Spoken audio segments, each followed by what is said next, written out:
Lembaga Indonesia Network Pusat Hukum dan Hakim Kesehatan Mental. Ants are not meant to serve grasshoppers. Stop bullying, ingat guys ya. Halo semuanya, perkenalkan nama saya Natalia Yuni Saliman. Saya biasa dipanggil Yuni, NPM 24103523. Saya berasal dari kelas 2024K, Program Studi Pendidikan Guru Sekolah Dasar. Jadi, tujuan saya dalam buat video ini adalah saya ingin menjelaskan mengenai salah satu kasus yang merupakan pelanggaran dari hak asasi manusia, yaitu kasus pembulian atau perundungan yang terjadi di Indonesia.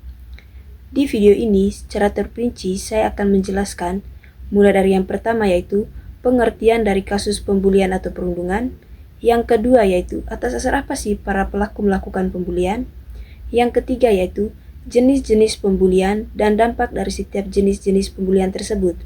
Yang keempat, saya akan sajikan data mengenai kasus pembulian yang terjadi di Indonesia pada tahun 2025.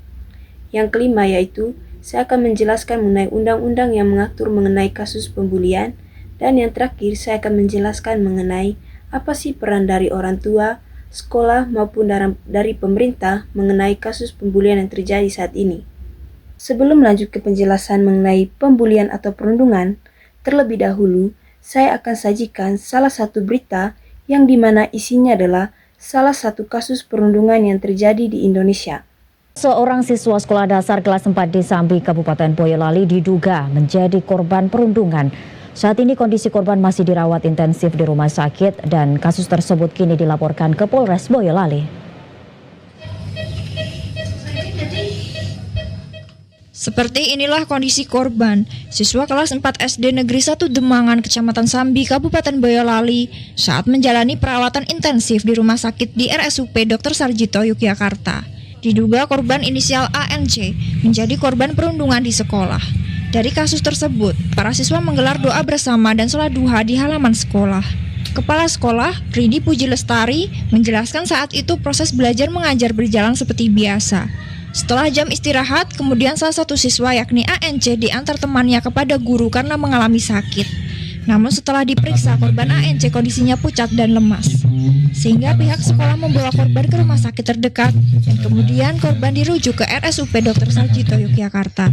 Setelah jam istirahat, ya kami bel istirahat, anak-anak istirahat seperti biasa. Setelah kami mau masuk kelas, ternyata ada seorang anak yaitu Mas Arsya, itu diantar oleh temennya. Temennya itu gini, Bu Arsya sakit. Kemudian saya dan guru olahraganya itu memapah dan mendudukkannya di ruang tamu. Bahwa saat ini Satreskrim Polres Boyolali tengah melakukan penyelidikan dugaan adanya tindak pidana kekerasan terhadap anak. Saat ini sudah ada beberapa saksi yang memang kita periksa, yang saat ini sedang kami lakukan pendalaman dan klarifikasi. Saat ini korban masih dilakukan perawatan intensif di rumah sakit sehingga belum bisa dimintai keterangan lebih lanjut. Justina, TVRI, Jawa Tengah.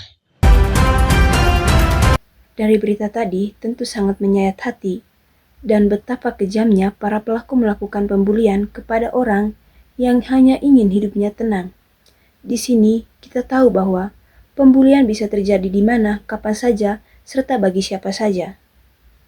Teman-teman, pembulian atau perundungan dianggap sebagai pelanggaran hak asasi manusia atau HAM seperti yang saya sudah jelaskan sebelumnya, karena tindakan di dalamnya tersebut merampas hak-hak dasar yang melekat pada setiap individu untuk hidup dengan aman, bermartabat, dan bebas dari rasa takut.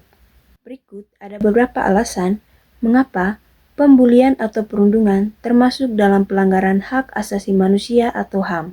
Yang pertama yaitu pelanggaran terhadap hak atas rasa aman. Setiap orang memiliki hak untuk merasa aman, baik secara fisik maupun psikis. Pembulian dalam bentuk kekerasan fisik, verbal, maupun cyberbullying menciptakan lingkungan yang penuh dengan ancaman dan ketakutan. Yang kedua yaitu merendahkan harkat dan martabat manusia. HAM berlandaskan pada prinsip setiap manusia lahir dengan martabat yang sama. Jadi, pembulian bertujuan untuk merendahkan, menghina, atau mengucilkan seseorang. Hal ini bertentangan dengan prinsip penghormatan terhadap martabat kemanusiaan. Yang ketiga yaitu menghambat hak atas pendidikan bagi pelajar. Pembulian seringkali terjadi di lingkungan sekolah. Hal ini membuat korban merasa takut untuk sekolah, kehilangan konsentrasi hingga putus sekolah. Ketika seseorang tidak bisa belajar dengan tenang karena intimidasi. Yang keempat yaitu pelanggaran terhadap hak kesehatan mental dan fisik. Pembulian dapat menyebabkan luka fisik yang serius hingga gangguan mental kronis, seperti depresi, trauma, bahkan risiko bunuh diri. Ini merupakan pelanggaran terhadap hak setiap orang untuk menikmati standar kesehatan tertinggi yang dapat dicapai oleh diri mereka masing-masing. Jadi teman-teman, selanjutnya saya akan menjelaskan secara terperinci mengenai pembulian atau perundungan. Yang pertama yaitu mengenai pengertian dari pembulian atau perundungan. Teman-teman, apa sih pembulian atau perundungan? Pembulian atau perundungan adalah tindakan agresif yang dilakukan secara sengaja oleh seseorang atau sekelompok orang yang menganggap bahwa orang lain lemah dan mereka menganggap bahwa dalam hal ini mereka memiliki kuasa dalam menyakiti orang lain. Alasan berikutnya adalah, atas dasar apa sih para pelaku melakukan pembulian atau perundungan? Pelaku pembulian atau perundungan biasanya tidak muncul tanpa alasan. Secara psikologis dan sosiologis, para pelaku seringkali didorong oleh kondisi internal maupun pengaruh lingkungan yang kompleks. Yang pertama yaitu ingin menunjukkan kekuasaan. Pelaku seringkali merasa bahwa mereka memiliki kelebihan dibandingkan dengan orang lain atau dengan korban, baik itu kekuatan fisik, popularitas, atau status ekonomi. Mereka melakukan pembulian untuk mempertegas posisi tersebut dan merasa puas ketika melihat korban merasa takut atau tidak berdaya. Alasan yang kedua adalah mereka memiliki masalah atau trauma di lingkungan. Banyak pelaku pembulian yang sebenarnya adalah korban di lingkungan lain, terutama di rumah. Seperti pola asuh yang kasar, anak yang sering melihat atau menerima kekerasan di rumah cenderung meniru perilaku tersebut sebagai cara untuk menyelesaikan masalah. Berikutnya adalah kurangnya perhatian. Pembulian dilakukan sebagai cara negatif untuk mencari perhatian yang tidak mereka dapatkan dari orang tua maupun dari keluarga. Yang ketiga, kurangnya rasa empati. Beberapa pelaku sulit memahami perasaan orang lain. Mereka mungkin menganggap tindakan tersebut hanya sebagai candaan atau just a joke, tanpa menyadari dampak psikologis yang dialami oleh korban. Alasan yang keempat yaitu tekanan teman sebaya. Seseorang bisa terlibat dalam pembulian karena ingin dianggap keren atau ingin diterima dalam kelompok tertentu. Mereka merasa jika mereka tidak ikut dalam pembulian, mereka sendirilah yang akan dikucilkan oleh kelompoknya atau yang akan mendapatkan pembulian dari kelompoknya. Alasan terakhir yaitu rendahnya harga diri. Meski terlihat dominan, banyak pembuli sebenarnya merasa tidak aman atau insecure dengan dirinya sendiri. Dengan menjatuhkan orang lain, mereka merasa bahwa itu adalah hal yang baik. Baik teman-teman, setelah mengetahui alasan atau dasar para pelaku melakukan pembulian, selanjutnya saya akan menjelaskan bagaimana bentuk-bentuk atau jenis-jenis pembulian dan dampak dari setiap jenis-jenis pembulian tersebut. Yang pertama yaitu pembulian secara verbal. Pembulian secara verbal adalah jenis perundungan yang dilakukan melalui kata-kata, baik secara lisan maupun tulisan, dengan tujuan untuk menyakiti, merendahkan, atau mengintimidasi seseorang. Berbeda dengan pembulian fisik yang meninggalkan bekas luka di tubuh, pembulian secara verbal seringkali tidak terlihat secara kasat mata. Namun, dampaknya bisa sangat merusak kesehatan mental dan kepercayaan diri korbannya dalam jangka waktu yang panjang. Bentuk-bentuk pembulian secara verbal.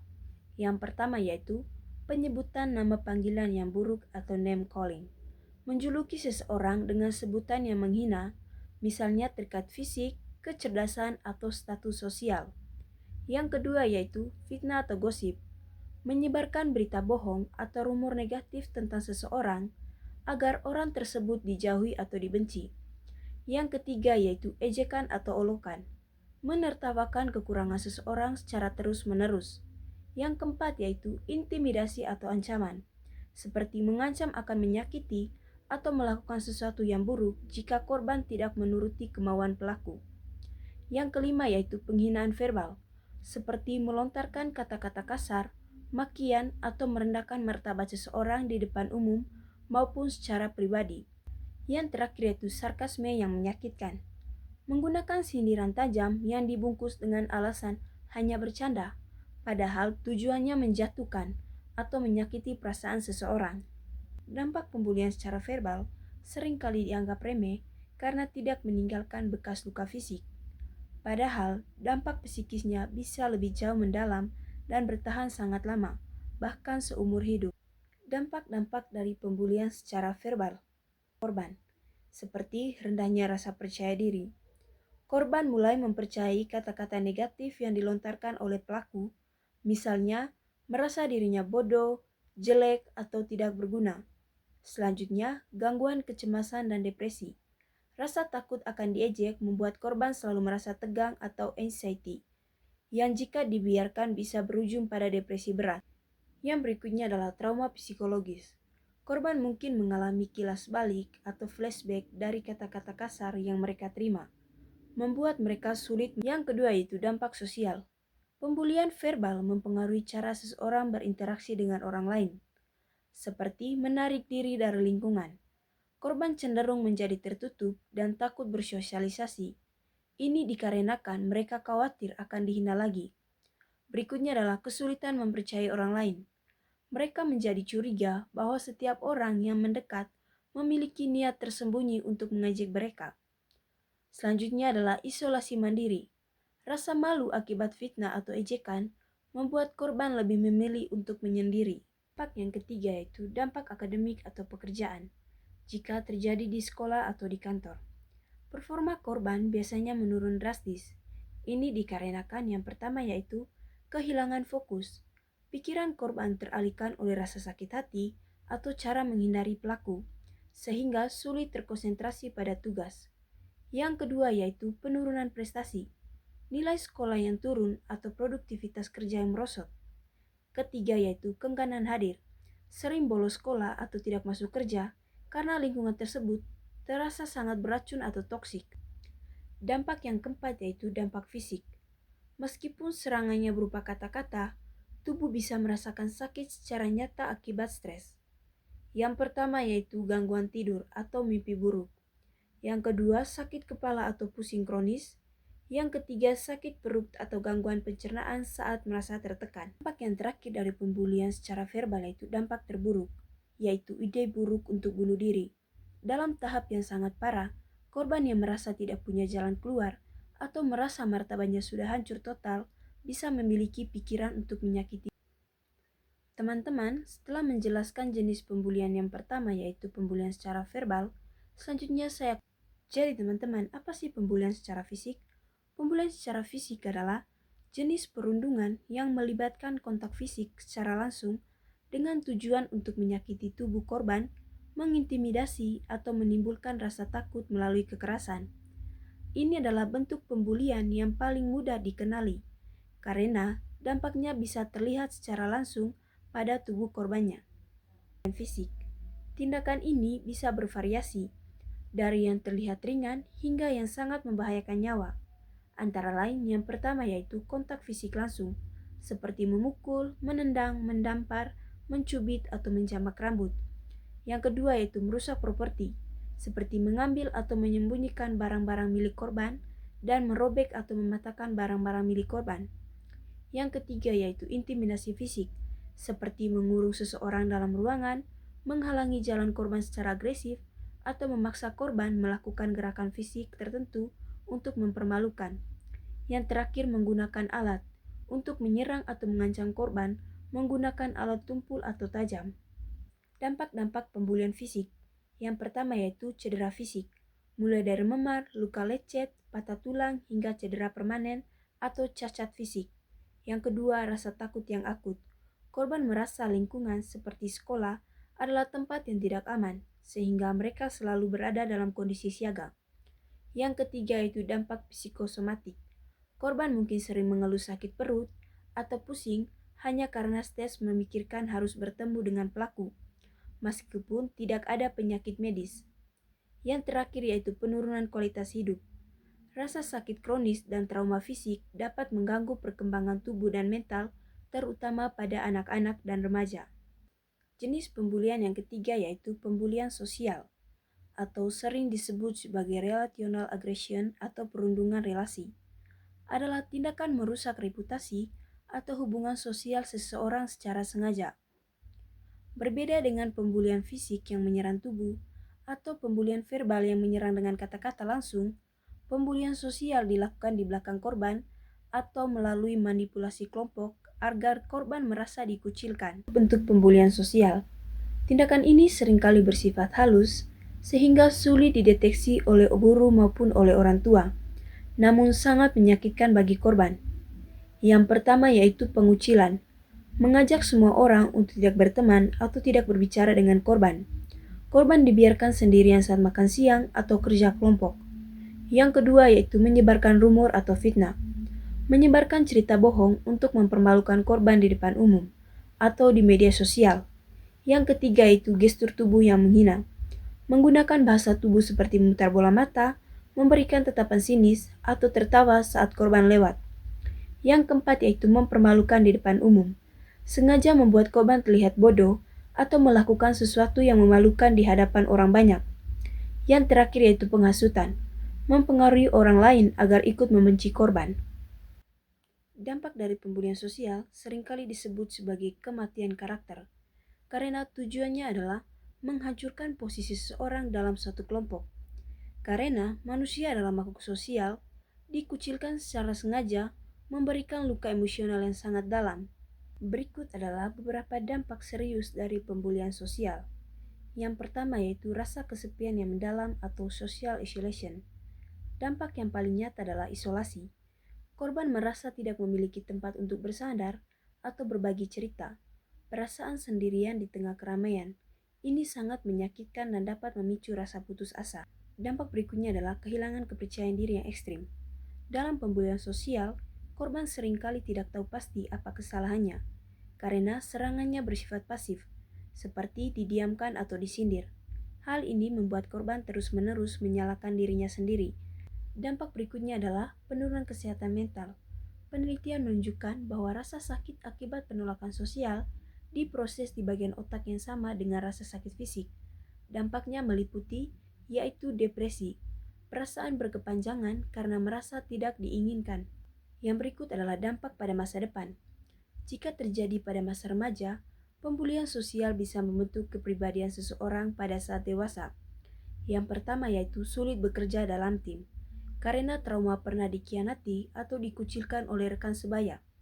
Yang kedua, kecenderungan menarik diri, menjadi pribadi yang sangat tertutup atau introvert karena trauma, dan menghindari peluang sosial demi keamanan emosionalnya.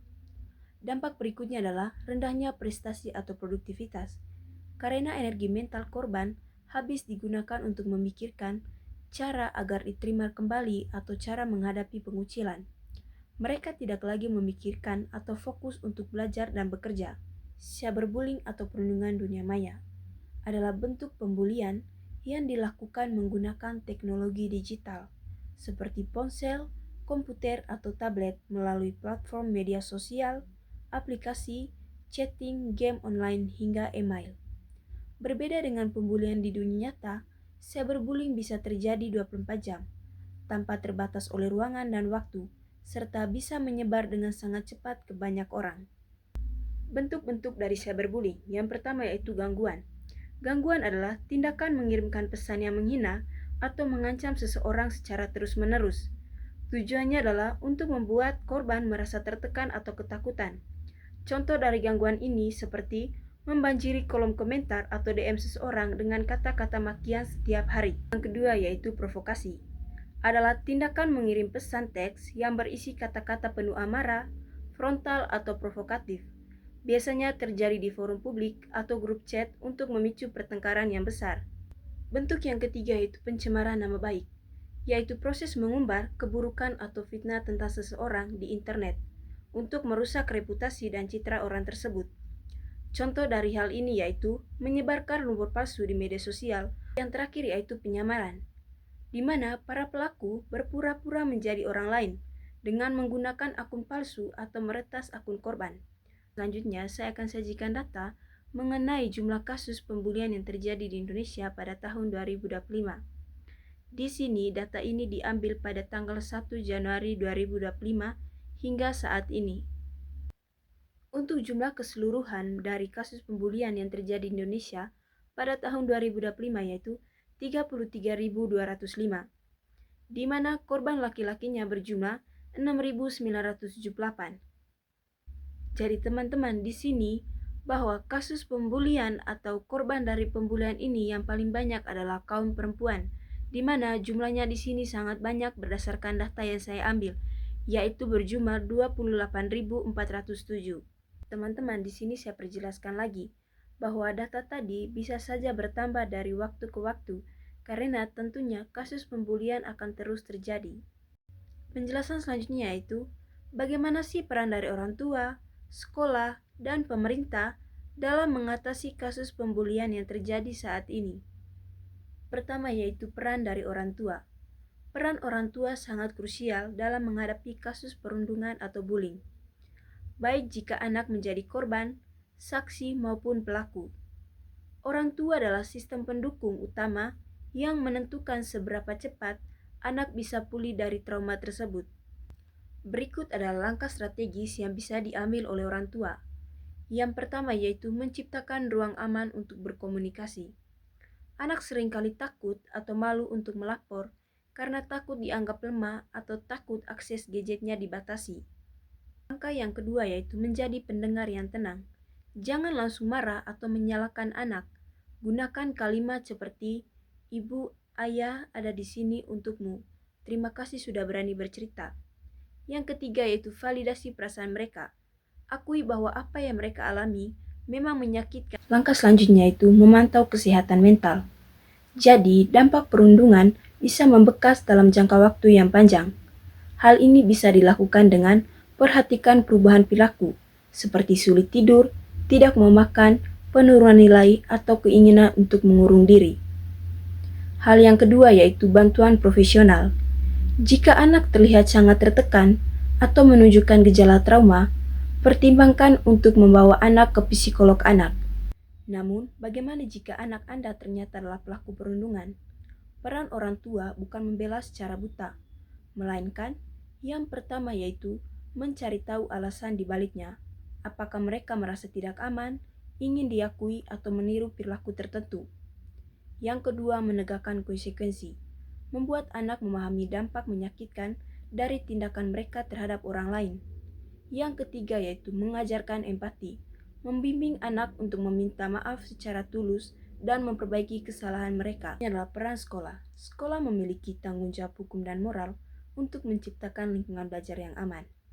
Peran sekolah bukannya sekedar menghukum pelaku, tetapi membangun sistem pencegahan yang kuat agar perundungan tidak tumbuh subur. Berdasarkan artikel Kemendikbud, dalam upaya pencegahan sebelum adanya kasus bullying adalah memberikan pemahaman pada murid bagaimana harus bergaul dengan teman, serta apa yang boleh dan tidak boleh dilakukan anak saat bergaul dengan temannya. Dalam konteks pendidikan di Indonesia, pendidik atau guru dapat menekankan internalisasi karakter melalui P5 atau proyek penguatan profil pelajar Pancasila dalam kehidupan sehari-hari. Selain tindakan preventif, guru juga perlu melakukan pengawasan. Dalam hal ini, guru diminta untuk sensitif dan perhatian dengan kondisi murid, seperti ketika mendapati prestasi anak menurun atau anak tidak semangat untuk belajar. Selain itu, penting bagi guru untuk membangun kedekatan dengan peserta didik yang diajarnya. Sebuah penelitian menunjukkan bahwa guru akan lebih mudah memberikan intervensi terhadap bullying bila merasa memiliki kedekatan dengan muridnya. Berikutnya adalah peran pemerintah Indonesia dalam mengatasi kasus pembulian. Berikutnya adalah peran pemerintah Indonesia dalam mengatasi kasus pembulian. Pemerintah Indonesia dapat menempuh kebijakan dalam mengatasi persoalan HAM melalui 3 pilar utama, yaitu penguatan regulasi di mana pembentukan lembaga pengawas dan pelaksanaan program aksi nasional. Secara hukum, kebijakan ini berakar pada amandemen Undang-Undang 1945 Pasal 28A sampai J yang kemudian dipertegas melalui Undang-Undang Nomor 39 Tahun 1999 tentang HAM. Setiap warga negara terlindungi dari tindakan diskriminatif dan kesewenang-wenangan, sekaligus menjadi dasar bagi pembentukan pengadilan HAM untuk menangani kasus pelanggaran HAM berat. Selain regulasi, pemerintah menjalankan kebijakan kelembagaan dengan mendukung kemandirian Komnas HAM, serta lembaga sektoral seperti Komnas Perempuan dan KPAI. Lembaga-lembaga ini berfungsi sebagai pengawas independen yang memantau kinerja pemerintah dan menerima pengaduan dari masyarakat. Di sisi lain, pemerintah juga menerapkan rencana Aksi Nasional HAM atau RANHAM sebagai strategi jangka waktu panjang untuk memastikan bahwa perspektif HAM diterapkan dalam setiap kebijakan publik, mulai dari tingkat pusat hingga daerah, termasuk memberikan pelatihan bagi aparat penegak hukum agar lebih humanis dalam bertugas. Sebagai langkah penanganan kasus masa lalu, pemerintah saat ini juga menempuh kebijakan penyelesaian non-yudisial. Melalui pendekatan ini, fokus utama dialihkan pada pemulihan hak-hak korban, seperti pemberian kompensasi, rehabilitasi medis, dan bantuan sosial, tanpa meniadakan proses hukum yang sedang berjalan. Kebijakan ini diambil sebagai solusi pragmatis untuk memberikan keadilan bagi para korban dan keluarga yang telah menunggu kepastian.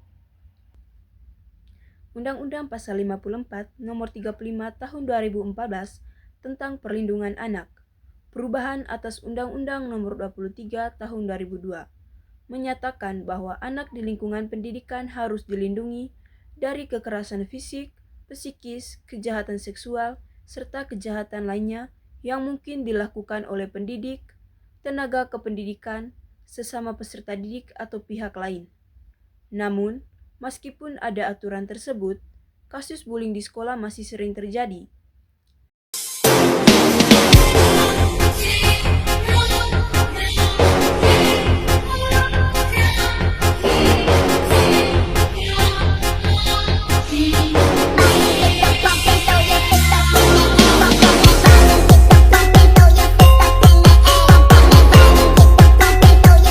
Jadi teman-teman, pesannya di sini adalah diperlukannya kerjasama yang kuat antara keluarga, institusi pendidikan, dan masyarakat, yang tentunya untuk menciptakan lingkungan yang aman dan inklusif.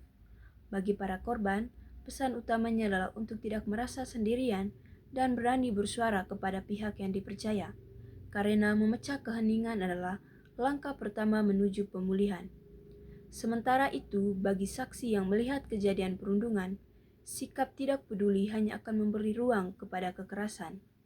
Penderitaan yang tak bersuara, tangan kasar melukai, hati terluka dalam diam, dianiaya tanpa alasan, kekejaman tanpa batas menghancurkan martabat. Luka fisik bisa sembuh, namun bekasnya tetap ada. Jejak kekerasan menghantui ingatan. Mimpi hancur, masa depan suram. Bully merenggut harapan, menghambat langkah. Mari hentikan bully, jangan biarkan jiwa-jiwa terluka dan putus asa, karena setiap individu berharga. Jangan biarkan kekerasan merenggut hak hidup.